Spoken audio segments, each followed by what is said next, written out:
Hello students, एक बार फिर आपका स्वागत है आपके अपने YouTube चैनल AK क्लासेस पर।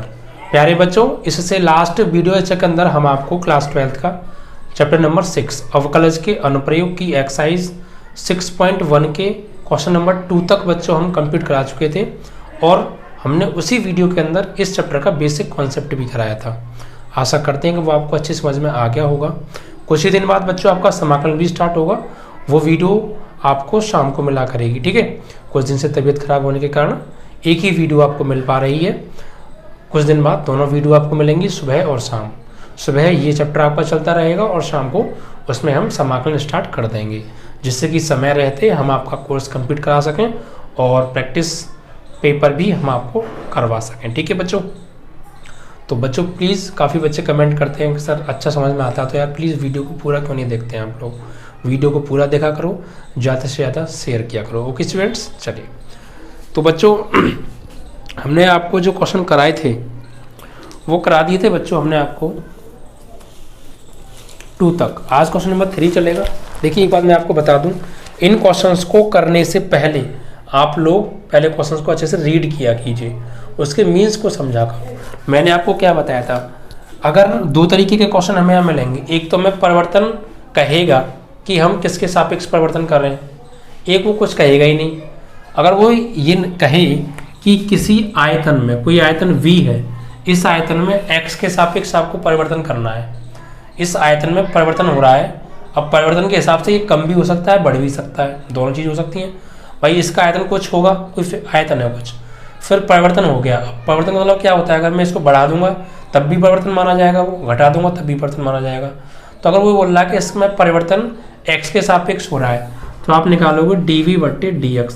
अगर वो कह रहा है, कह के चल रहा है क्वेश्चन के अंदर x के सापेक्ष है, तो आप x के सापेक्ष उसका अवकलन करोगे और फिर x के सापेक्ष वो अवकलन करा रहा है तो x की आपको कोई ना कोई वैल्यू भी देगा, पर्टिकुलर वैल्यू देगा। उस पर फिर हमें rate of change of volume निकालना है आपको। अगर वो नहीं कह रहा है, सिर्फ वो ये बोलता है कि आयतन में परिवर्तन होता है, बट किसके सापेक्ष होता है उसने ये नहीं कहा, तो फिर आप t के रेस्पेक्ट में लेके चलोगे उसे, dv/dt।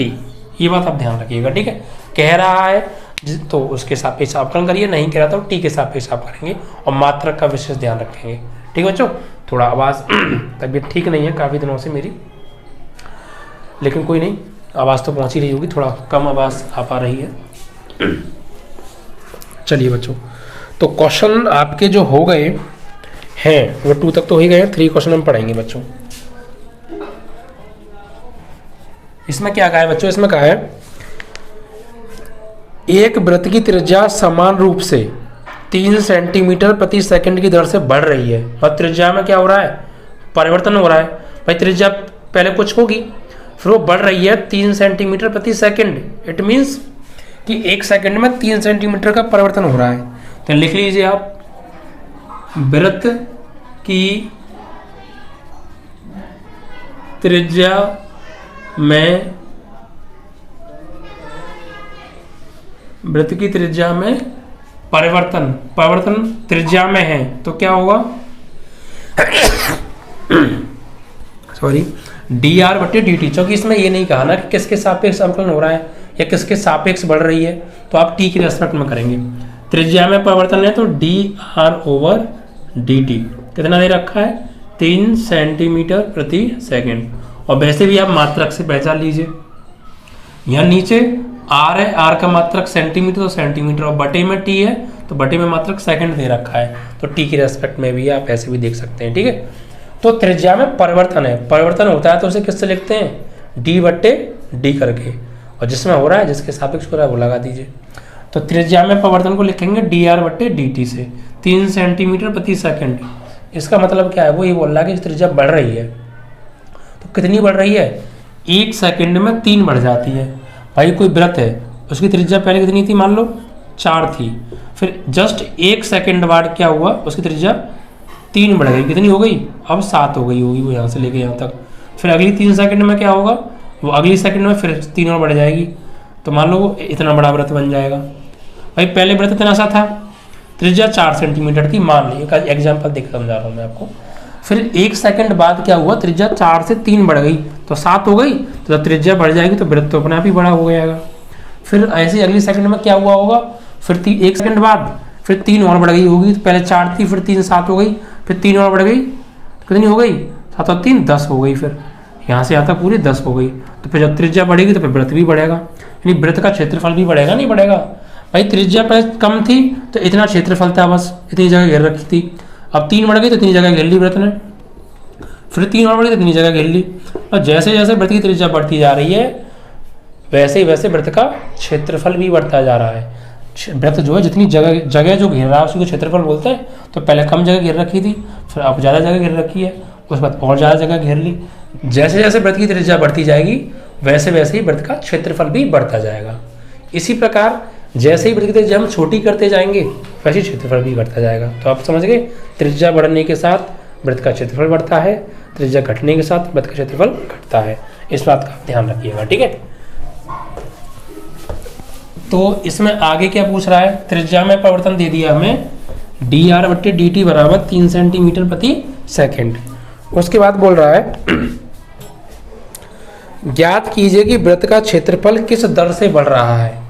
भाई त्रिज्या 1 सेकंड में 3 सेंटीमीटर बढ़ रही है तो क्षेत्रफल भी बढ़ेगा, किस दर से, यानी क्षेत्रफल 1 सेकंड में कितना बढ़ रहा है ये पूछा है। किस दर, दर मतलब dt, t के रेस्पेक्ट में। तो 1 सेकंड में इसी प्रकार जो त्रिज्या बढ़ रही है 1 सेकंड में 3 सेंटीमीटर, तो क्षेत्रफल कितना बढ़ेगा 1 सेकंड में, ये हमसे पूछा है, ठीक है। तो वो हमें निकालना है, क्षेत्रफल में परिवर्तन निकालना है। अब क्षेत्रफल में परिवर्तन किससे लिखेंगे, dA/dt से, जो कि एरिया क्षेत्रफल होता है ना, ठीक है। चलिए अब देखिए बच्चों क्वेश्चन आगे देखते हैं। इसमें तो त्रिज्या हमें दे रखी है, वृत्त की त्रिज्या r बराबर 10 सेंटीमीटर और पूछा क्या है, वृत्त के क्षेत्रफल में परिवर्तन। भाई बढ़ रहा है तो परिवर्तन ही तो हो रहा है एक तरीके से, तो परिवर्तन यानी dA/dt हमसे पूछा है, ठीक है। क्लियर है, कोई दिक्कत तो नहीं है। वैल्यू जो दे रखी है आप उनको लिख लीजिए समझकर, ठीक है, फिर उसके अकॉर्डिंग आप आगे काम कीजिए। तो क्षेत्रफल में परिवर्तन पूछा है यानी dA/dt निकालना है। तो वृत्त का क्षेत्रफल क्या होता है प्यारे, मैंने आपको सब कुछ लिखाया है। वृत्त का क्षेत्रफल मैंने आपको लिखाया है, πr² होता है बच्चों। क्या होता है, πr²। तो वृत्त का क्षेत्रफल A बराबर πr²। अब यहाँ पर इसका अवकलन किसके सापेक्ष करेंगे हम, इसका अवकलन हमसे ये तो कहा नहीं है कि r के सापेक्ष करो, तो फिर हम करेंगे यहाँ पर t के सापेक्ष। किसके सापेक्ष, t के सापेक्ष। तो लिखेंगे आप t के सापेक्ष अवकलन करने पर। तो a का क्या होगा बच्चों, dA/dt बराबर πr²। पाई तो कांस्टेंट है, r² का क्या होगा बच्चों, r² का होगा 2r यानी x की पावर n, तो n x की पावर n-1 और फिर r का दोबारा करेंगे, जो कि r के सापेक्ष कर रहे हैं, नहीं कर रहे हैं हम, t के सापेक्ष कर रहे हैं। तो r का जब दोबारा करेंगे तो क्या होगा, dr/dt। हाँ, अगर r के सापेक्ष करते अवकलन तो r का अवकलन 1 होता, बट r के सापेक्ष नहीं, t के सापेक्ष कर रहे हैं तो r का dr/dt होगा। जिस प्रकार हम x के सापेक्ष y का अवकलन करते थे तो dy/dt होता था, इस प्रकार r का अवकलन करेंगे t के सापेक्ष तो dr/dt होगा, ठीक है। अब 2 पाई और r की वैल्यू कितनी है दे रखी है 10 सेंटीमीटर, तो इंटू 10 और इंटू 10 सेंटीमीटर और इंटू dr/dt की वैल्यू कितनी है, जो कि हमें दे रखा है त्रिज्या में परिवर्तन कितना है 3 सेंटीमीटर प्रति सेकंड, तो 3 सेंटीमीटर प्रति सेकंड, ठीक है। अब आगे देखिए, तो ये क्या पूछा था हमसे, क्षेत्रफल में परिवर्तन यानी dA/dt बराबर 2 ढाई 20 भाई 2 का गुणा 10 में करेंगे 20 और 20 गुणा 30 में करेंगे तो 20 दिया 60 pi centimetre into centimetre square और प्रति सेकंड, ठीक है। तो मात्रा का आपको रटने की जरूरत नहीं है, आपका यहीं से बन जाएगा। जो भी मात्रा का आपको दे रखे हैं वो यहाँ लिख लीजिए। सेंटीमीटर का सेंटीमीटर में सेंटीमीटर स्क्वायर, प्रति सेकंड का सेकंड। तो वृत्त के क्षेत्रफल में 60 पाई सेंटीमीटर क्यूब प्रति सेकंड का की बढ़ोतरी हो रही है, यानी 1 सेकंड में वृत्त का क्षेत्रफल 60 पाई सेंटीमीटर स्क्वायर बढ़ जाता है। अगर त्रिज्या 1 सेकंड में 3 सेंटीमीटर बढ़ेगी तो क्षेत्रफल 1 सेकंड में 60 pi centimetre cube, sorry square ही आएगा क्योंकि आयतन नहीं है, क्षेत्रफल है, सेंटीमीटर स्क्वायर बढ़ जाएगा, 60 पाई सेंटीमीटर स्क्वायर बढ़ जाएगा 1 सेकंड में वृत्त का क्षेत्रफल। ठीक है, अब पाई की वैल्यू हो सकता है लगा दी हो क्वेश्चन में या ना लगाई हो, तो आप लगा देना 22/7, ना लगाई तब भी ठीक है, लगाई तब भी ठीक है, कोई दिक्कत नहीं है। ठीक है, चलिए तो आपका ये आंसर कंप्लीट, यानी ये आपका क्वेश्चन नंबर तो मैंने डाला ही नहीं, ये था आपका क्वेश्चन नंबर 3। ठीक है, क्वेश्चन नंबर 3। अब क्वेश्चन नंबर 4 को पढ़ेंगे बच्चों। क्वेश्चन नंबर देखिए 4 क्या दे रखा है, एक परिवर्तनशील घन का किनारा 3 सेंटीमीटर प्रति सेकंड की दर से बढ़ रहा है, यानी घन है बच्चों, घन मतलब क्यूब, क्यूब जैसे बॉक्स होता है एक इस टाइप का। ठीक है, तो एक परिवर्तनशील घन का किनारा 3 सेंटीमीटर प्रति सेकंड की दर से बढ़ रहा है। देखो ये कहे बढ़ रहा है, ये कहे घट रहा है, इसका मतलब हो गया वो बदल रहा है। भाई बढ़ रहा है तो बदल गया ना, पहले कम होगा बढ़ गया ज़्यादा हो गया तो बदल गया ना कुछ। ऐसे ही कम हो रहा है तो पहले कुछ होगा अब कम हो गया तो बदल गया ना। तो ये बढ़ रहा है या घट रहा है या चेंज हो रहा है, इट मीन्स दैट स्टूडेंट्स की उसमें चेंज हो रहा है, रेट ऑफ चेंज दे रखा है मैं वो। ठीक है, तो यहाँ पे बढ़ रहा है तो परिवर्तन दे रखा है आपको, ये क्या दे रखा है, परिवर्तन। क्वेश्चन नंबर 4, एक परिवर्तनशील घन का किनारा 3 सेंटीमीटर प्रति सेकंड की दर से बढ़ रहा है, तो घन के किनारे में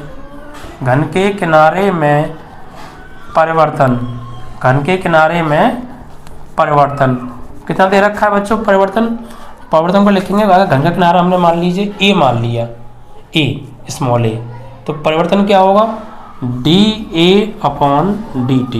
ए क्या है, घन का किनारा, और टी के सापेक्ष चेंज हो रहा है। अब ये तो कहा नहीं है कि एक्स के सापेक्ष वाई के सापेक्ष, नहीं कहा तो टी के सापेक्ष लेके चलेंगे। ठीक है, तो घन का किनारा जो है, घन के किनारे में परिवर्तन हो रहा है, यानी dA/dt दे रखा है कितना, 3 सेंटीमीटर प्रति सेकंड, यानी 1 सेकंड में 3 सेंटीमीटर घन का किनारे में परिवर्तन हो रहा है। और उसने ये कहा परिवर्तन, अब परिवर्तन अगर वो कम हो रहा होगा तब भी परिवर्तन कहेंगे, बढ़ रहा होगा तब भी परिवर्तन कहेंगे। तो हमें ये नहीं पता कि उसका किनारा बढ़ रहा है या घट रहा है, सिर्फ परिवर्तन हो रहा है।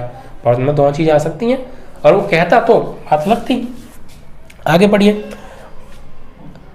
फिर आगे बोल रहे हैं 3 सेंटीमीटर से बढ़ रहा है, यस बढ़ रहा है, कहा है यार, मुझे लगा सिर्फ परिवर्तन, नहीं बढ़ रहा है तो बढ़ रहा है, इसमें क्या बात है। ठीक है, अब घन का आयतन किस दर से बढ़ रहा है, जबकि किनारे की लंबाई 10 सेंटीमीटर है। बस भाई किनारे की लंबाई दे रखी है हमें, घन के किनारे की लंबाई यानी a बराबर 10 सेंटीमीटर। और हमसे पूछा है कि जब इसका किनारा बढ़ रहा है तो पक्की सी बात है क्षेत्रफल बढ़ रहा होगा। भाई पहले घन ऐसा होता है, घन की आकृति होती है ये कुछ इस टाइप से,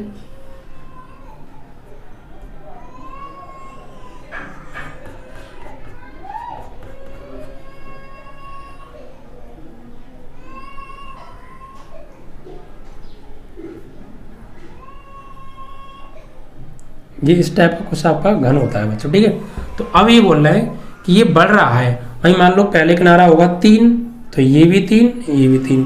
घन की लंबाई, चौड़ाई और ऊंचाई तीनों समान होती हैं, और अलग अलग होगी तो वो घनाभ हो जाता है। अब इसका किनारा बढ़ गया, मान लो 3 से हो गया 5, तो भाई 5 हो गया, कितना बढ़ रहा है, 3 बढ़ रहा है तो 6 हो गया। मान लो तो 6 हो गया तो इसकी लंबाई चौड़ाई भी बढ़ जाएगी ना, डबल हो जाएगा ना। पहले से तो लंबाई में ये क्या हो जाएगा, डबल। ऐसे ही बना सकते हैं आप, भाई 3 था अब 6 हो गई, ये थोड़ी बड़ी होगी ना, 6 हो गई। तो जब पहले से इतनी जगह घेर रखी थी, अब इतनी घेर ली तो बढ़ गया ना। ठीक है, तो हमसे क्या पूछा है, इसके क्षेत्रफल में पूछा है ना, या आयतन में। तो इसका आयतन किस दर से बढ़ रहा है, आयतन पूछा है। भाई पहले मान लीजिए कार्टून एक तरीके से, इसके अंदर खाली जगह है तो कुछ भरेंगे तो पहले कम आएगा, लेकिन अब बढ़ गया तो अब डबल आ जाएगा, ज़्यादा आएगा, क्योंकि ज़्यादा जगह हो गई तो आयतन बढ़ेगा। सीधी सी बात है, अगर किनारा बढ़ेगा तो इसका आयतन बढ़ेगा। आयतन क्या होता है बच्चों? आयतन मैं आपको बता दूं, आप एक गिलास लीजिए, ठीक है, उसको पानी जमीन पर रखो और बड़े बर्तन से पानी पलटो उसमें, जब तक वो गिलास पूरा ना भर जाए, मतलब पानी उससे निकलने लग जाए, बाहर निकलने लग जाए तो ये बंद कर दो। अब वो गिलास पूरा भर गया बिल्कुल ऊपर तक, तो उस गिलास के अंदर जितना पानी अंदर भरा हुआ है वो पानी ही उस गिलास का क्या है? आयतन है। इसी प्रकार बाल्टी ले लीजिए, बाल्टी में पूरा फुल भर दो ऊपर तक तल, अब उसके अंदर जितना भी पदार्थ भरा है वो पूरा का पूरा पदार्थ उस बाल्टी का क्या हो गया? आयतन हो गया। ऐसे ही ये एक डिब्बा है खाली बॉक्स है घन के आकार का, इसके अंदर जितना स्पेस खाली है वो इसका आयतन है। लेकिन अब 3 भुजा थी, अब 3 भुजा से मैं 6 भुजा कर दी, बढ़ गई ना, तो इसका जो अंदर का स्पेस है वो बड़ा हो जाएगा, तो आयतन बढ़ेगा, उसी को आयतन बोलते हैं। तो भुजा बढ़ेगी तो आयतन भी बढ़ेगा। तो बस यही पूछ रहा है कि जब इसकी भुजा में 1 सेकंड में 3 सेंटीमीटर बढ़ रही है और भुजा की लंबाई 10 सेंटीमीटर है, तो आयतन कितना बढ़ जाएगा? आयतन में कितना परिवर्तन होगा 1 ही सेकंड में? आयतन में पूछा है। तो घन के आयतन में परिवर्तन हमसे पूछा है, ठीक है, परिवर्तन। तो ये क्या होता है बच्चों? dv बटे dt, ये हमसे पूछा है, जो कि आयतन को v से लिखते हैं। तो अब घन के आयतन में परिवर्तन पूछा तो उसका फॉर्मूला हमें पता होना चाहिए घन के आयतन का। तो घन के आयतन, घन का आयतन, घन का आयतन, घन का आयतन क्या होता है बच्चों? घन का आयतन मैंने आपको लिखाया है, भुजा क्यू होता है, घन का आयतन भुजा क्यू, घन का आयतन बराबर भुजा क्यू, यानी v बराबर ए क्यू। अब यहाँ पर अवकलन करेंगे किसके सापेक्ष? t के सापेक्ष। तो t के सापेक्ष अवकलन करने पर तो v का होगा dv बटे dt बराबर ए क्यू का क्या होगा? 3a स्क्वायर, और फिर पुनः a का करेंगे तो dA ओवर dt, t के सापेक्ष होगा ना। तो यानी कि dv बटे dt बराबर, अगर आपको ना दिख रहा हो तो मैं यहाँ एक बार लिख देता हूँ, बराबर 3a स्क्वायर dv dA, भुजा में परिवर्तन dA बटे dt, ठीक है। अब हमें क्या क्या दिया है? dv बटे dt हमें निकालना है, कोई दिक्कत नहीं है। 3a की वैल्यू हमें दे रखी है, कितनी है? 10, और ऊपर से हो रहा है वर्ग, तो 10 का वर्ग 100, और dA बटे dt की वैल्यू हमें दे रखी है, कितनी है? यानी इसकी भुजा में जो परिवर्तन दे रखा है हमें, ये रहा dA बटे dt बराबर 3 सेंटीमीटर प्रति सेकंड, ठीक है। तो देखिए ये जो हमने लगाया है a का मान 10 सेंटीमीटर है, सॉरी 10 सेंटीमीटर है, फिर ऊपर से वर्ग हो रहा है, तो 10 का वर्ग कितना हो गया? 100, और सेंटीमीटर का वर्ग कितना होगा? Centimetre square. भाई वर्ग करेंगे ना इसका, 10 का 100, सेंटीमीटर का सेंटीमीटर स्क्वायर, और dA बटे dt की वैल्यू ये हमें दे रखी है 3 सेंटीमीटर प्रति सेकंड, तो इनटू 3 सेंटीमीटर प्रति सेकंड, तो dv बटे dt बराबर 3 का 100 में करेंगे 300, 300 तिया 900 सेंटीमीटर स्क्वायर, और सेंटीमीटर गुणा करेंगे सेंटीमीटर क्यूब, और बटे में क्या है? Second, answer. यानी अगर किसी घन की भुजा 1 सेकंड में 3 सेंटीमीटर बढ़ रही है, तो फिर उस घन का जो आयतन है 1 सेकंड में 900 सेंटीमीटर क्यूब बढ़ जाएगा। समझ में आया? यानी अगर हम पहले जो इसमें जगह, जो इसका वॉल्यूम था वो 3 का घन, 3 3 9 27 था, जब इसकी त्रिज्या 3 थी तो इसके अंदर 27 आयतन आ रहा था, लेकिन जैसे इसकी त्रिज्या बढ़ गई 3 से कितनी हो गई? 6 हो गई, 1 सेकंड में 3 सेंटीमीटर बढ़ रही है, तो इसमें जो आयतन आएगा वो कितना आ जाएगा? 27 के बाद 900 आएगा, सीधे 900 सेंटीमीटर क्यूब, ठीक है। इस तरीके से ये आपका क्वेश्चन नंबर 4 और 3 दोनों कंप्लीट हो गए। देखिए हर चीज़ को अगर आप पहले सवाल से ही छोटी छोटी बातें मैं बता के चल रहा हूँ, उसका रीज़न क्या है?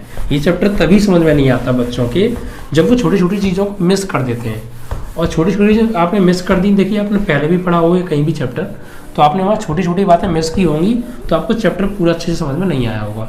और देखो अगर आपने यहाँ भी मिस कर दी ना तो समझ में यहाँ भी नहीं आएगा, ये बात ध्यान रखना।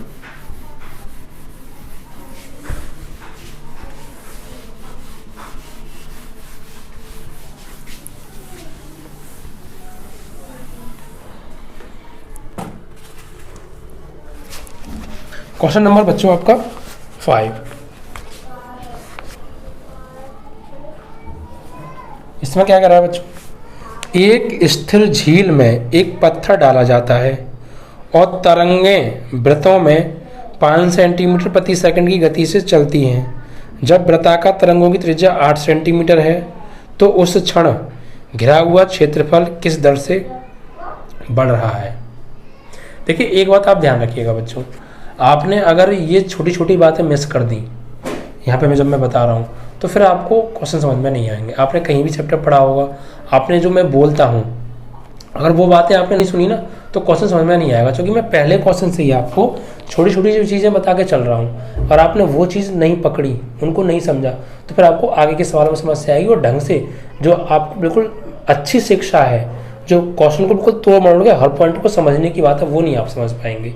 इसलिए मैं कहता हूँ मैं जो बोलता हूँ और लिखाता हूँ दोनों पे फोकस किया करो, स्किप मत किया करो, वीडियो पूरा देखा करो, तो आपको तभी तो समझ में आएगा मैं कब कौन सी बात बता रहा हूँ। तो मैं क्या पता बोलते समय सुनोगे तभी तो समझ पाओगे, इसीलिए। ठीक है, तो आपका क्वेश्चन है बच्चों 5। ठीक है, इसको ना मैं डायग्राम बना के अच्छे से समझाऊंगा, बिल्कुल हर बात समझ में आ जाएगी। पहले तो क्वेश्चन को रीड कर लो अच्छे से, क्या कहना चाह रहा है। देखो इसमें कह रहा है एक स्थिर झील में एक पत्थर डाला जाता है। स्थिर झील, झील उसे बोलते हैं इस प्रकार का एक एरिया जिसमें पानी भरा हुआ हो और पानी कहीं और ना जा रहा हो। ठीक है, ना उसमें आ रहा हो ना उसमें जा रहा हो, एक तरीके से ये भी बोल सकते हैं। यानी एक गड्ढा कर दीजिए बहुत गहरा सा, पानी भर दो, तो एक झील के समान है। जब उसमें पानी ना आ रहा है ना जा रहा है, वो अब जब उसमें हम उसको कोई पानी ना भेज रहे हैं ना निकाल रहे, तो पानी क्या होगा, एक टाइम ऐसा आएगा पानी स्थिर हो जाएगा, रुक जाएगा।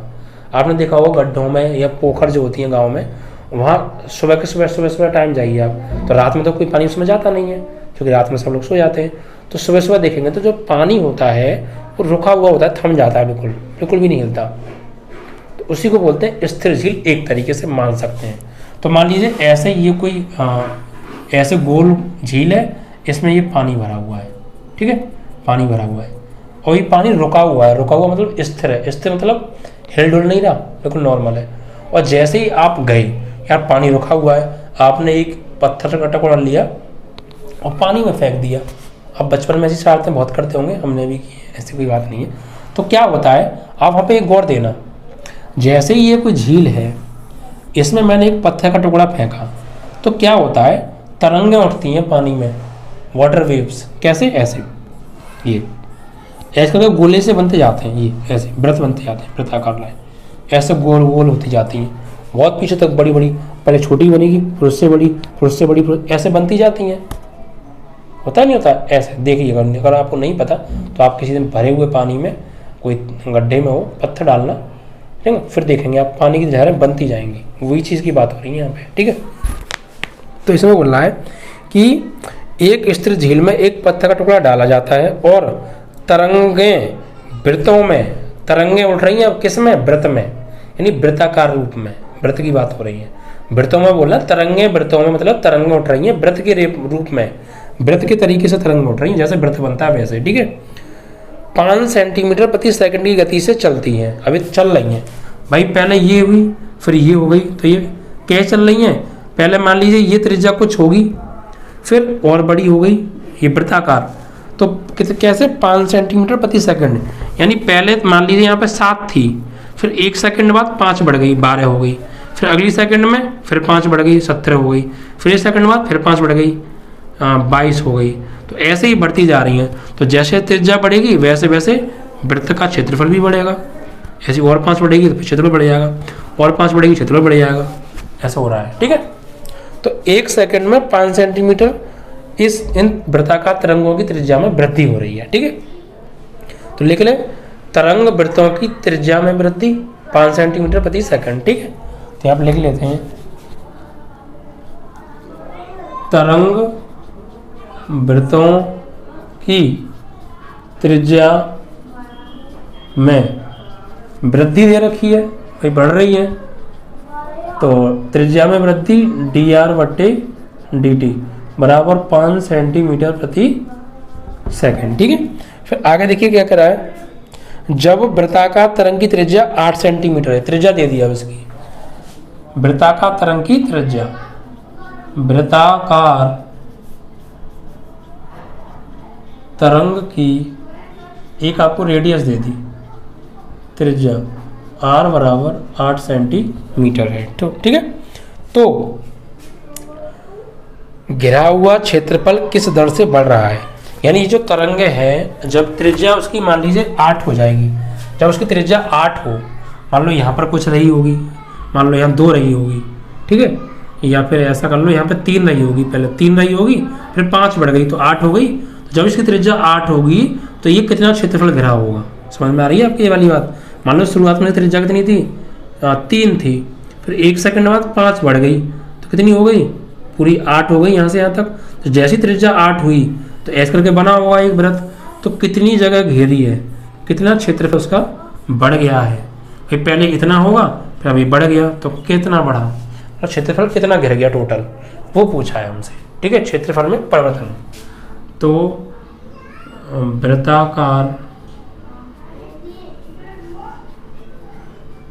तरंग का क्षेत्रफल क्या होगा, a बराबर πr²। भाई क्षेत्रफल में परिवर्तन पूछा तो क्षेत्रफल निकालना, क्षेत्रफल में परिवर्तन मतलब dA/dt निकालना पड़ेगा। तो उसके लिए पहले क्षेत्रफल पता होना चाहिए हमें, क्या होता है a बराबर πr², क्योंकि उसने बोल दिया ये वृत्ताकार है तो वृत्त का क्षेत्रफल लगेगा, जिस आकृति को उसने बोला है उसी का क्षेत्रफल तो लगाएंगे। तो इसका परिवर्तन वो कर दो आप, अवकलन t के सापेक्ष, t के सापेक्ष अवकलन, तो a का होगा dA/dt, पाई r² का 2r, और फिर r का दोबारा करेंगे तो dr/dt, t के सापेक्ष। अब dA/dt तो हमें निकालना है, बराबर 2πr, r की वैल्यू हमें दे रखी है 8 सेंटीमीटर, और इंटू dr/dt त्रिज्या में परिवर्तन दे रखा है 5 सेंटीमीटर प्रति सेकंड। तो अब देखिएगा बच्चों, यहाँ पर अब देखिएगा बच्चों, गुणा करेंगे यहाँ पर 2 का 8 में 16 और 16 का 5 में 80, 2 8 16, 16 पंजे 80, और सेंटीमीटर का सेंटीमीटर में सेंटीमीटर स्क्वायर बटे सेकंड। तो ये dA/dt आ गया तुम्हारा, dA/dt आ गया 80 सेंटीमीटर प्रति सेकंड स्क्वायर। यानी अगर त्रिज्या में 1 सेकंड में, अगर त्रिज्या वृत्ताकार झील की त्रिज्या 1 सेकंड में 5 सेंटीमीटर बढ़ेगी तो उसका क्षेत्रफल 1 सेकंड में 80 सेंटीमीटर स्क्वायर बढ़ जाएगा। ठीक है, ये हो गया इसका मतलब, यही हमसे पूछा था कि क्षेत्रफल में परिवर्तन बताइए। ठीक है, कि किस तरह क्षेत्रफल बढ़ जाएगा, कितना बढ़ेगा। तो अब देखिए, ये तो हो गया आपका 5वां क्वेश्चन। अब बात करेंगे क्वेश्चन नंबर 6 के बारे में। क्वेश्चन नंबर 6 में देखिए, पढ़िए ध्यान से। वृत्त की त्रिज्या 0.7 सेंटीमीटर प्रति सेकंड की दर से बढ़ रही है, डायरेक्ट दे दिया है। तो वृत्त की त्रिज्या बढ़ रही है, यानी dr/dt कितना दे रखा है, 0.7 सेंटीमीटर प्रति सेकंड। भाई बोला वृत्त की त्रिज्या बढ़ रही है 0.7 सेंटीमीटर पर सेकंड की स्पीड से, तो त्रिज्या में परिवर्तन dr/dt दे रखा है। ठीक है, आगे क्या कर रहा है, इसकी परिधि की वृद्धि किस दर से बढ़ रही है, जबकि r बराबर 4.9 सेंटीमीटर, r बराबर दे दिया 4.9 सेंटीमीटर। अब ये बोल रहा है कि जब इसकी त्रिज्या 1 सेकंड में 4.9 सेंटीमीटर प्रति सेकंड, यानी 1 सेकंड में 4.9 सेंटीमीटर बढ़ रही है, तो इसकी परिधि किस दर से बढ़ रही है, परिधि में परिवर्तन। तो सीधी सी बात है, जब वृत्त की त्रिज्या बढ़ेगी तो परिधि भी बढ़ेगी। अब कहोगे परिधि क्या है, देखो ये एक वृत्त है, मान लीजिए इसकी त्रिज्या कुछ थी, मान लो 2 है, तो इसकी परिधि कितनी होगी, यहाँ से लेके ये टोटल लंबाई, ये इसकी परिधि होगी। हम यहाँ से लेके मापेंगे इसको टोटल, और यहाँ तक जो निकल के आएगा इसकी ये होगी परिधि। लेकिन जैसे इसकी परिधि बढ़ेगी, वो इसकी त्रिज्या बढ़ेगी तो परिधि नहीं बढ़ेगी। भाई मान लो 2 है, मैंने कर दिया 5, तो 5 कर दिया त्रिज्या को तो वृत्त बड़ा बनेगा। तो क्या ये 5 हो गई अब, तो क्या परिधि यहाँ से लेकर यहाँ तक मापेंगे तो ये भी तो चीज़ बढ़ गई होगी ना, पहले ये छोटी लंबाई थी, अब इसको मापेंगे तो ये ज़्यादा बड़ी निकलेगी। तो कुल मिला के वृत्त की त्रिज्या बढ़ने पर वृत्त की परिधि भी बढ़ती है। तो अब ये बोल रहा है अगर त्रिज्या 1 सेकंड में 0.7 बढ़ रही है तो परिधि कितनी बढ़ रही होगी 1 सेकंड में, ये बताओ। It means that we can say students find करना है हमको rate of change of circumference with respect to t, यानी वृत्त की परिधि में परिवर्तन टी के सापेक्ष। ठीक है, तो यहाँ पे लिखेंगे वृत्त की परिधि में rate of change with respect to t, यानी परिवर्तन।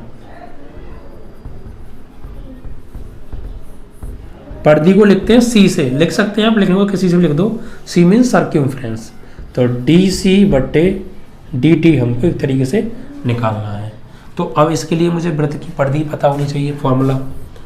तो वृत्त की परिधि क्या होती है, C बराबर 2 पाई r, ये वृत्त की परिधि होती है। अब इसका अवकलन कर दीजिए t के सापेक्ष, तो t के सापेक्ष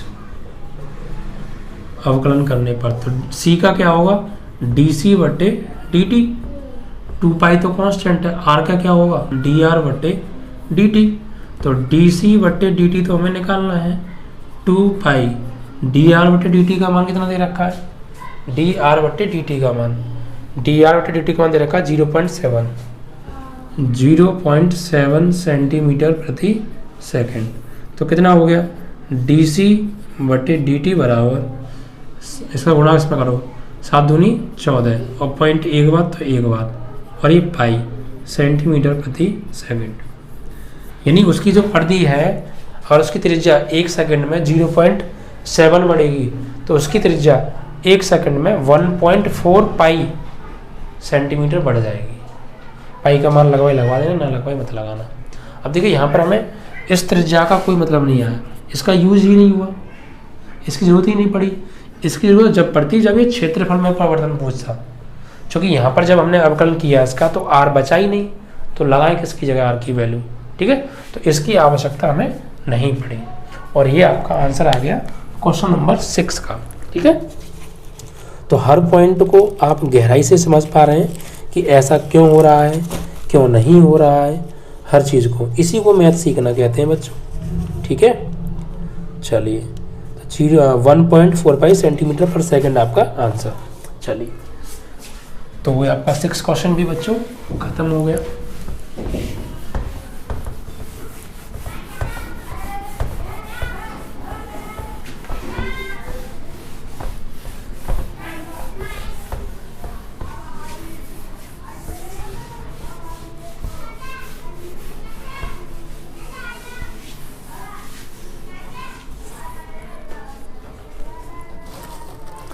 इसके बाद देखिए बच्चों क्वेश्चन नंबर आता है आपका 6 के बाद 7। ध्यान से पढ़िएगा, सवाल की भाषा बड़ी हो सकती है लेकिन सवाल बहुत आसान है, अगर आप जैसे मैं बता रहा हूँ उसके अकॉर्डिंग आराम से समझते हुए चलेंगे तो। ठीक है, देखिए बच्चों 7 में कहा है एक आयत की लंबाई x 5 सेंटीमीटर प्रति मिनट, अब अगर मिनट की बात हो रही है कोई दिक्कत नहीं है, 5 सेंटीमीटर प्रति मिनट की दर से घट रही है।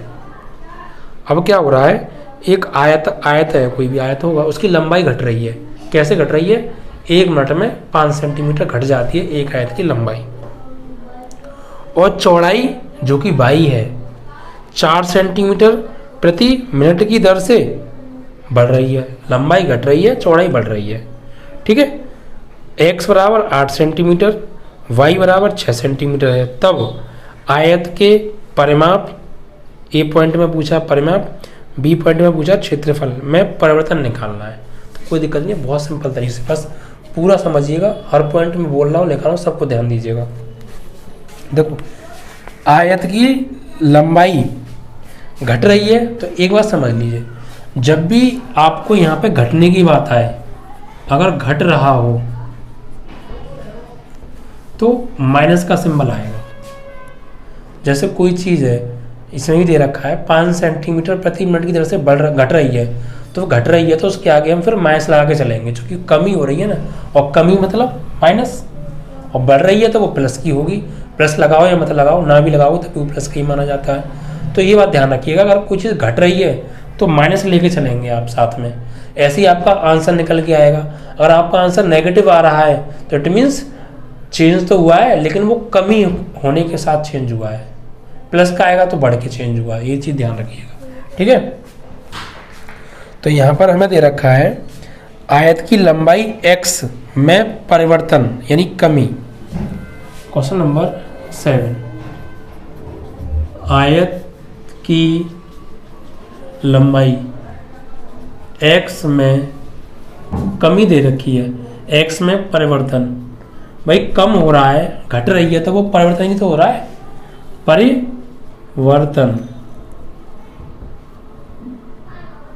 परिवर्तन एक तरीके से हम इसे कमी भी लिख सकते हैं, जो कि कमी की बात है, कमी। तो लंबाई कितनी है x में परिवर्तन को किससे लिखेंगे, dx बटे dt से, और कितने की कमी हो रही है, 5 सेंटीमीटर प्रति मिनट की तरह से कमी हो रही है, ठीक है। आगे चौड़ाई y है और वो 4 सेंटीमीटर प्रति मिनट की दर से बढ़ रही है, तो आयत की चौड़ाई y में भी परिवर्तन हो रहा है, यानी बढ़ रही है, तो बढ़ रही है तो क्या होगा, चौड़ाई क्या है y, तो y में परिवर्तन dy बटे dt, बढ़ रही है तो प्लस की, तो क्या कमी हो रही है, हमने माइनस नहीं लगाया, माइनस लगा के चलेंगे, आप ध्यान रखिएगा। कमी हो रही है यानी घट रही है तो माइनस, बढ़ रही है प्लस, तो कितने की बढ़ रही है, बढ़ रही है 4 सेंटीमीटर प्रति मिनट, यानी लंबाई में तो हो रही है कमी 5 सेंटीमीटर प्रति मिनट, तो माइनस कमी है तो, और यहाँ पर चौड़ाई में हो रही है वृद्धि 4 सेंटीमीटर प्रति मिनट, वृद्धि मतलब प्लस, ठीक है। चलिए आगे आते हैं। x बराबर 8 सेंटीमीटर, y बराबर 6 सेंटीमीटर। x बराबर दे रखा है हमें 8 सेंटीमीटर और y बराबर दे रखा है हमें 6 सेंटीमीटर, ठीक है। अब ये बोला नंबर ए पॉइंट में कहा है आयत के परिमाप में क्या पूछा है, परिवर्तन, आयत के परिमाप में परिवर्तन की दर पूछी है। तो आयत का जो परिमाप होता है उसे हम बोलते हैं पैरामीटर ऑफ रेक्टेंगल, तो पैरामीटर को लिखते हैं p से। तो आयतन में परिवर्तन की दर को किससे लिखेंगे, p से लिखते हैं, तो dp बटे dt, ये हमसे निकालना है, ठीक है। और एक बी पॉइंट में हमने उनसे पूछा है आयत के क्षेत्रफल में परिवर्तन की दर पूछी है, तो ये क्या हो गया, dA बटे dt। एक हमें ये चीज़ निकालनी है, ये 2 चीज़ें निकालनी है, तो बहुत आसानी से आ जाएगा। बस आपको इसके लिए आयत का परिमाप का फॉर्मूला पता होना चाहिए, आयत के चित्रों का फॉर्मूला पता होना चाहिए, बस, ठीक है। तो देखिए सबसे पहले ए पॉइंट को लेते हैं। ए पॉइंट में क्या कह रहा है, आयत के परिमाप में परिवर्तन, तो लिखो भैया आयत का परिमाप क्या होता है, आयत का परिमाप P बराबर 2 लंबाई प्लस चौड़ाई, ठीक है। आयत का परिमाप होता है P बराबर 2 लंबाई प्लस चौड़ाई, तो P बराबर 2 लंबाई क्या है भाई, तो लंबाई है लंबाई x, तो x प्लस चौड़ाई कितनी है y, तो y। अब इसका कर दीजिए आप अवकलन, किसके सापेक्ष, t के सापेक्ष, क्योंकि हमसे ये तो कहा नहीं है कि x के सापेक्ष बढ़ रहा है या घट रहा है, हमसे ये नहीं कहा किसके सापेक्ष, कुछ कहा ही नहीं, बस परिवर्तन हो रहा है। और वैसी मात्रा से देख लेंगे अब, मिनट मतलब समय की बात हो रही है, ठीक है। तो t के सापेक्ष का कर दीजिए अब अवकलन, तो t के सापेक्ष अवकलन करने पर तो p का क्या होगा, dp बटे dt, 2 तो कांस्टेंट है, x का अवकलन करेंगे t के सापेक्ष तो क्या होगा, dx बटे dt, y का अवकलन होगा t के सापेक्ष तो क्या आएगा, डी वाई बटे डी टी। कोई दिक्कत भाई, टी के सापेक्ष हुआ है तो एक्स का डी एक्स बटे डी टी, वाई का डी वाई बटे डी टी। अब हमें डी एक्स बटे डी टी दे रखा है भाई, लंबाई में परिवर्तन दे रखा है, चौड़ाई में भी परिवर्तन दे रखा है, वो लगा दो वैल्यू। तो D P upon D T हमें निकालना है 2 इंटू ब्रैकेट में डी एक्स बटे डी टी का मान माइनस के 5 सेंटीमीटर प्रति मिनट, ठीक है, और फिर प्लस डी वाई बटे डी टी का मान प्लस के 4 सेंटीमीटर प्रति मिनट, ठीक है।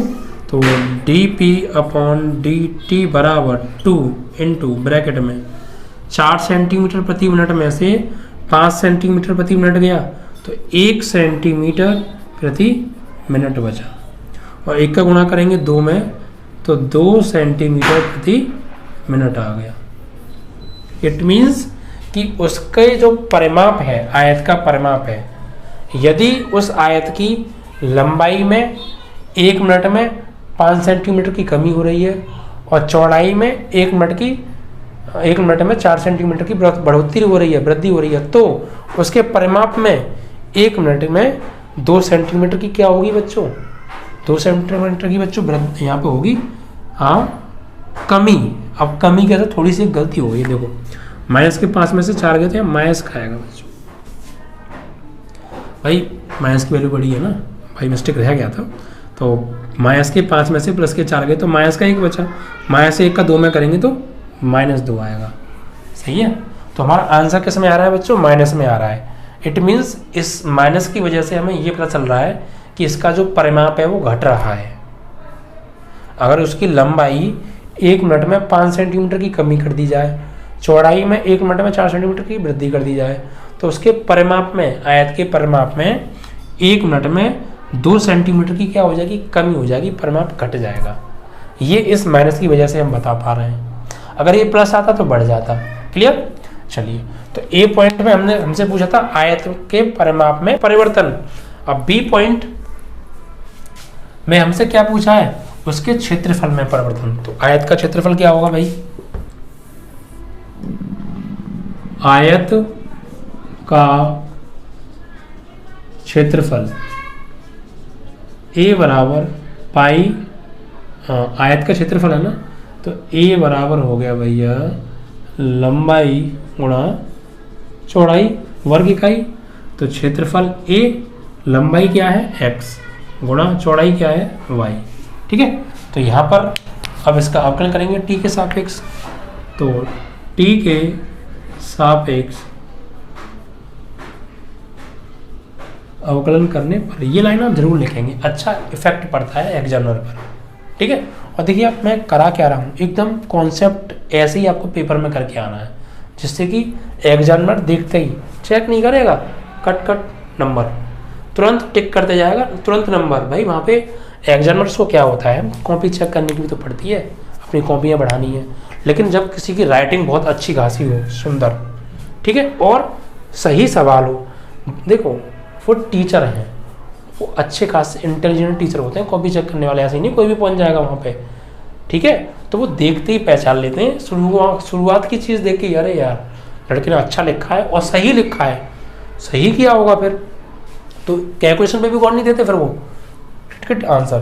तो इम्प्रेशन डालना कॉपी पर, अच्छा करना, सवाल में ज़्यादा घिचपिच करना मत, दूध दूध साफ साफ लिखना और सही करना, 2 मिनट में नंबर आएंगे भरपूर, ठीक है। तो टी के सापेक्ष अवकलन करने पर, तो यहाँ पर भी टी के सापेक्ष जब हम अवकलन करेंगे तो ए का क्या होगा, D A upon D T बराबर ये फर्स्ट इंटू सेकेंड। अब देखिए फर्स्ट सेकंड रूल लगाएंगे, क्यों, क्योंकि 2 फंक्शन गुणा में होते हैं, तो मैंने बताया था अवकलन में फर्स्ट सेकंड रूल लगता है। तो पहले को छोड़ा, दूसरे का y का अवकलन t के सापेक्ष dy बटे dt, फिर प्लस दूसरे को छोड़ा यानी y को छोड़ा, x का t के सापेक्ष dx अपॉन dt, ठीक है। अब यहाँ पर बच्चों मान लगा दीजिए, आपको वैल्यू तो पता ही है, आपको dA अपॉन dt निकालना है। x की वैल्यू कितनी है, क्या दे रखी है हमें, x की वैल्यू दे रखी है 8 सेंटीमीटर, तो 8 सेंटीमीटर और इंटू डी वाई बटे डी टी की वैल्यू कितनी दे रखी है, इसकी वैल्यू दे रखी है 4 सेंटीमीटर प्रति मिनट, 4 सेंटीमीटर प्रति मिनट, फिर प्लस y की वैल्यू कितनी है 6 सेंटीमीटर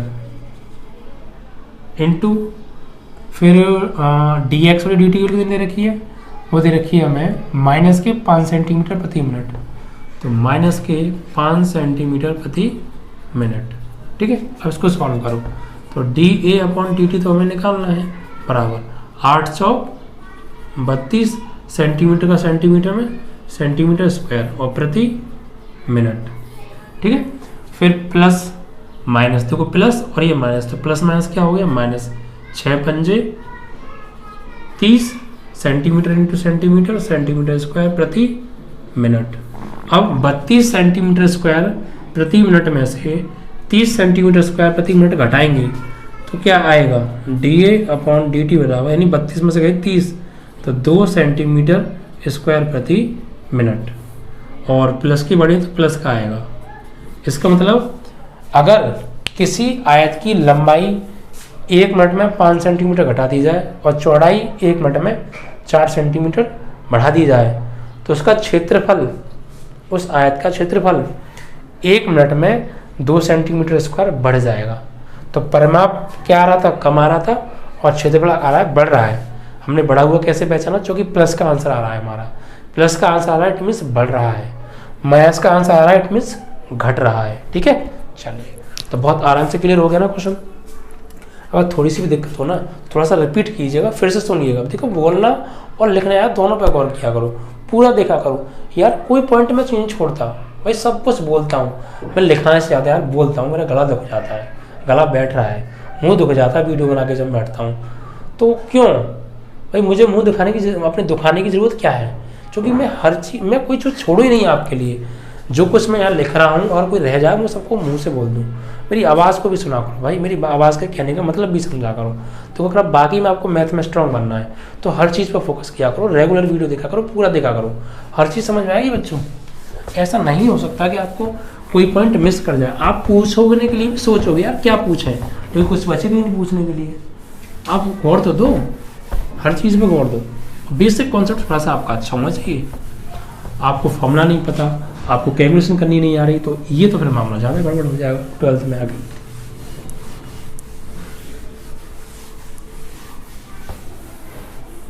ओके बेटा, तो अब ये आपका हो गया 7वां सवाल कंप्लीट। अब लास्ट क्वेश्चन और देखते हैं अभी आपका। ठीक है, 8वां सवाल है बच्चों। ठीक है, देखिए इसमें ध्यान दीजिएगा, इसमें बोल रहा है एक गुब्बारा जो सदैव गोलाकार है, गोलाकार और वृत्ताकार दोनों में अंतर समझिए पहले आप। गोला, गोला मतलब फुटबॉल, फुटबॉल देखा है आपने, गोला फुटबॉल जैसा होता है। फुटबॉल वैसे अंदर से खोखली होती है, हवा भरी होती है, लेकिन ठोस भी हो सकता है, कोई दिक्कत नहीं है।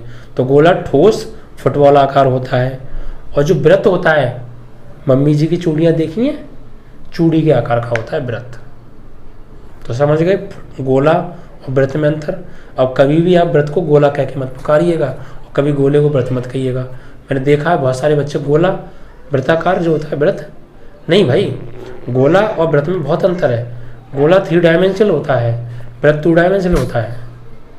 ठीक है, तो वृत्त मतलब मम्मी की चूड़ी और गोला मतलब फुटबॉल। ओके, चलिए तो ये कह रहे हैं कि एक गोला है बच्चों। ठीक है, एक गुब्बारा जो सदैव गोलाकार रहता है। तो एक गुब्बारा है, एकदम गोल है, गोले की तरह, फुटबॉल की तरह गोल है एक गुब्बारा। ठीक है, अब एक पंप द्वारा 900 सेंटीमीटर क्यूब गैस प्रति सेकंड भरकर फुलाया जाता है। अब भैया वो गोलाकार तो था, हमने क्या किया उसमें 1 सेकंड में 900 सेंटीमीटर क्यूब आयतन गैस उसके अंदर भर दी, तो गैस बढ़ेंगे वो बड़ा बड़ा होगा। ठीक है, उसके बाद गुब्बारे की त्रिज्या के परिवर्तन की दर ज्ञात कीजिए।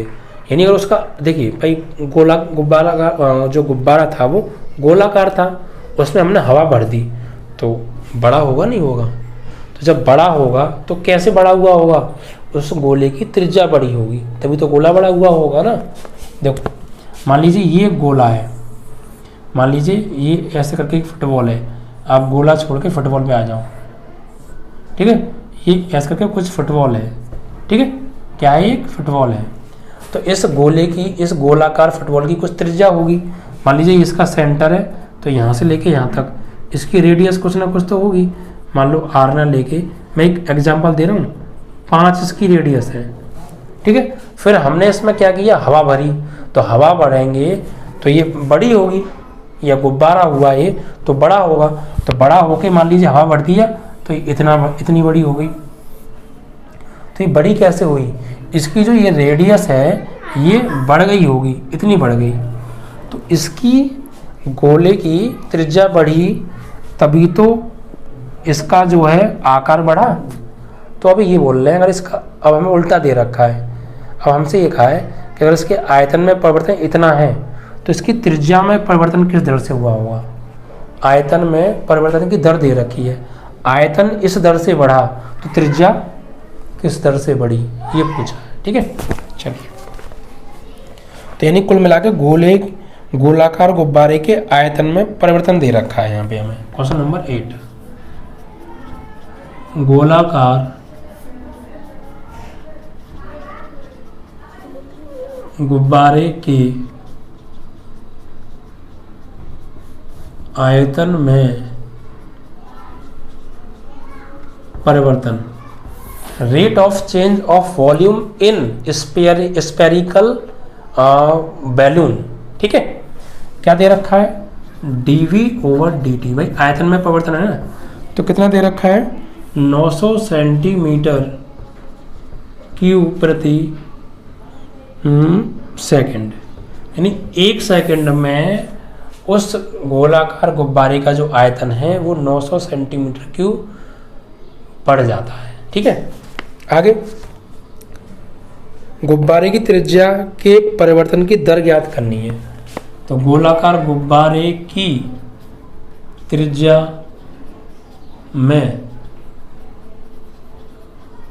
परिवर्तन की दर, तो त्रिज्या में परिवर्तन को किस लिखते हैं, dr/dt। अगर इसकी त्रिज्या r है तो कितनी दे रखा है,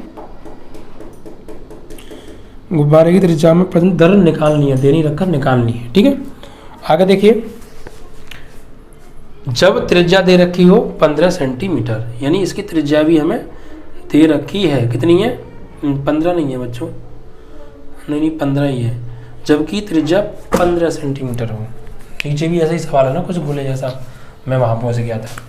तो गोले की गोलाकार गुब्बारे की त्रिज्या बराबर, त्रिज्या r बराबर हमें दे रखा, क्या, r बराबर 10 सेंटीमीटर है ना, एक बार कन्फ्यूजन नहीं है। 8वां सवाल है, 10 नहीं है बच्चों, 15 है, 10 तो नीचे वाले में है, ठीक है। ऐसा तो नहीं है मैं सवाल ऊपर नीचे पढ़ लिया, वो एक बार देख लेते हैं, ठीक है, ओहो ठीक है, त्रिज्या पर निकालो, ठीक है। चलो ऊपर नीचे दोनों गुब्बारे क्वेश्चन है, निगाह ऊपर पहुंच गई, बस सही किया है, बस त्रिज्या कितनी दे रखी है, 10 ना दे, 15, त्रिज्या कितनी है बच्चों, 15 सेंटीमीटर है बस। तो अब पूछा है हमसे इसकी त्रिज्या में परिवर्तन की दर, तो कोई दिक्कत नहीं है, हमें दे क्या रखा है, इस पर फोकस करो, हमें दिया आयतन में परिवर्तन, आयतन में परिवर्तन दे रखा है। अच्छा, गोले के आयतन तो हम भी जानते हैं, तो एक गोले का आयतन हम जानते हैं, एक आयतन में परिवर्तन हम अभी तरफ से निकालेंगे। एक हमें दे रखा है, दोनों ही एक ही गोले के आयतन की परिवर्तन दर है, भाई एक गोले के आयतन में परिवर्तन की दर दे रखी है हमें, और हम भी एक उसी गोले का फॉर्मूला जानते हैं आयतन का, हम वहाँ से एक आयतन के परिवर्तन की दर निकालेंगे अपनी तरफ से। एक हमें दे रखी है, दोनों आयतन की परिवर्तन की दर हो गई, एक ही गोले की है, दोनों आपस में क्या हो जाएंगे, बराबर, ठीक है। तो पहले हम निकालते हैं गोले का आयतन क्या होता है। तो गोलाकार गुब्बारा है, तो गोलाकार गुब्बारे का आयतन क्या होगा, गोले के आयतन के बराबर, गुब्बारे का आयतन V बराबर 4/3 पाई आर क्यूब, ये गोले का आयतन होता है 4/3 पाई आर क्यूब, आपने 10th क्लास में पढ़े होंगे, ठीक है। अब इसका वो कीजिए अवकलन t के सापेक्ष, t के सापेक्ष अवकलन करने पर, तो v का करेंगे तो dv/dt, 4/3 is a constant, pi instant r q का करेंगे तो 3r² और अगेन आर का करेंगे तो dr/dt with respect to t. Rate of change of volume spherical आपका जो है ये जो है वॉल्यूम की बात हो रही है ना, तो dv/dt बराबर 3 से 3 तो कट गया 4πr² dr/dt। तो dv/dt बराबर 4πr। आर की वैल्यू कितनी दे रखी है, गोलाकार गुब्बारे की त्रिज्या देनी है 15 सेंटीमीटर, तो आर की जगह लगा दो 15 सेंटीमीटर। ऊपर से हो रहा है वर्ग, तो वर्ग कर दिया गुणा dr/dt। Rate of change of radius of balloon हमें दे रखा है, नहीं दे नहीं रखा, निकालना है dr/dt ये निकालना है, ये चीज़ हमें दी है तो इसका मान लगा दो आपके, ठीक है। ये चीज़ आपके हमें दी है, dv/dt दे रखा है, देखो कितना 900, तो 900 सेंटीमीटर क्यूब प्रति सेकंड बराबर ये 15 का वर्ग करेंगे 225, 4π 15 का वर्ग 225 सेंटीमीटर का वर्ग सेंटीमीटर स्क्वायर, और ये dr/dt हमें निकालना है। तो अब यहाँ पर थोड़ा काटपीट होगी बच्चों, क्या करेंगे देखो 900 सेंटीमीटर क्यूब प्रति सेकंड, तो यह है इन सब चीज़ों को बटे में ले आओ, बस इसको छोड़ के ये चीज़ आ जाएगी बटे में 4π गुणा 225 सेंटीमीटर स्क्वायर प्रति, हाँ ये क्या दे रखा था, सेंटीमीटर स्क्वायर आएगा, प्रति तो नहीं है इसमें, और बराबर में क्या होगा dr/dt। अब यहाँ काटपीट करो, काटो देखो तो कैसे काटेंगे अब, तो यहाँ पे आप काटेंगे इसको, तो पहले काट लो छोटा कर लो इसे, 2 से काटो, 2 दूनी 4, 2 से काटेंगे इसको जब हम, तो ये 9 कटेगा 2 से, 2 चौक 8, 1 बचा, 2 पंजे 10, 2 चौक 8, 1 बचा, 10 हो गए, 2 पंजे 10 और 0, फिर 2 से काट दो, 2 एकम 2, दूसरे से काटो, 2 दूनी 4, फिर 5 में 2, 2 दूनी 4, 1 बचा, 10 हो गए, 2 पंजे 10 और 225 से कट गया 225, ठीक है भाई। 2 से 900 450 बार, 2 से 4 2 बार, फिर 2 बचा, फिर 2 से 450 250 बार, और 250 कट गया, तो बचा क्या, सिर्फ ऊपर तो बचा आपका कुछ नहीं, 1 बचा, 1 सेंटीमीटर क्यूब प्रति सेकंड, और नीचे क्या बचा आपका, नीचे आपका बचा पाई बचा, ठीक है, क्या बचा, पाई बचा है, और ये सेंटीमीटर स्क्वायर बचा है। तो अब आप यहाँ पे क्या करेंगे देखो, ध्यान दीजिएगा थोड़ा सा, 1/पाई, 1/पाई भाग में घातें घट जाती हैं तो आपको पता होगी ना, तो सेंटीमीटर की घात 3 है, सेंटीमीटर की घात 2 है, घट जाएंगी तो 1 सेंटीमीटर बचेगा भाई। सेंटीमीटर क्यूब में से सेंटीमीटर स्क्वायर गए, 3 घात में से 2 घात गई तो 1 ही तो घात बचेगी, और बटे सेकंड आपका एज इट इज रहेगा। तो उसकी हमसे क्या पूछा था, उसकी त्रिज्या में परिवर्तन क्या होगा, तो 1 सेकंड में 1/पाई सेंटीमीटर परिवर्तन होगा उसकी त्रिज्या में। आप चाहो तो पाई का मान लगा सकते हो, यहाँ पे 1/पाई का मान होता है 22/7, 7 चला जाएगा ऊपर सेंटीमीटर प्रति सेकंड, तो ये हो जाएगा 7 ऊपर 7/22 सेंटीमीटर प्रति सेकंड। आप चाहो तो इसका इसमें भाग भी दे सकते हैं, डिपेंड ऑन यू। तो अगर किसी गोलाकार गुब्बारे में हम 1 सेकंड में 900 सेंटीमीटर की हवा भरेंगे तो उस गोलाकार गुब्बारे की त्रिज्या में 1 सेकंड में 7/22 सेंटीमीटर की वृद्धि हो जाएगी, ठीक है, ये आपका आंसर। तो आपने देखा बच्चों कितने आसान तरीके से सभी क्वेश्चंस हो गए। ऐसे ही पूरा चैप्टर समाप्त होगा। कुछ बच्चों के डाउट्स हैं वो क्लियर हो रहे होंगे। आने वाली एक्सरसाइज में भी कोई भी क्वेश्चन ऐसा नहीं बचेगा कि आपके जो डाउट्स हैं उनमें दिक्कत आए। हर कुछ बिल्कुल इसी एक्सप्लेन के साथ आपको मिलने वाला है। बहुत सिंपल देखिए, वीडियो को पूरा देखा करो और यार प्लीज़ शेयर किया करो ज़्यादा से ज़्यादा, ठीक है। और यार देखो लाइक तो कर दिया करो यार, लाइक करने में भी आपका कुछ जाता है। और आपको अच्छी नहीं लगती है तो आप डिसलाइक कर दीजिए। मुझे तो मालूम पड़ा डिसलाइक हो रही है वीडियो, कमी है कोई। अगर आपको अच्छी नहीं लग रही है तो कोई दिक्कत नहीं, आप डिसलाइक कर सकते हैं, लेकिन प्लीज़ अगर आपको अच्छी लगती है तो आप लाइक भी कर सकते हैं, या तुरंत लाइक किया करो और तुरंत शेयर किया करो वीडियो को, ठीक है। तो बस आज के लिए इतना ही। जय हिंद, जय भारत।